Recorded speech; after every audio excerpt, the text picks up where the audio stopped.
It's time for good news to start your weekend. Here's three stories that show how voters, courts, and journalists are holding everyone accountable.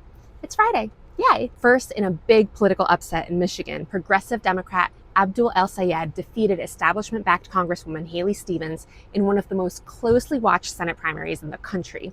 El Sayed campaigned on lowering healthcare costs, Medicare for all, and taking on corporate influence. Swoon.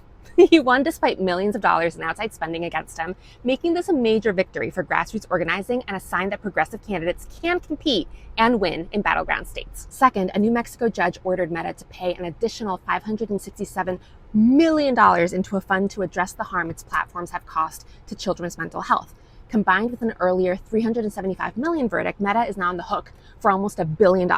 Even more important than the money, the court ordered the company to make major changes to better protect kids online. This is what accountability looks like. If your business model harms children, you don't just apologize, you pay for the damage and you fix the problem. And finally, the LA Times revealed that an LA nonprofit that operates homeless and domestic violence services collected more than $1.6 million in salary, vacation payouts, and other compensation over just 2 years while living in Hawaii. Look, I don't want to dwell on this one story. I want this to prompt more investigations into executive compensation across publicly funded nonprofits. And if you're curious yourself, you can look up many nonprofit executive salaries and IRS Form 990 filings on GuideStar by Candid.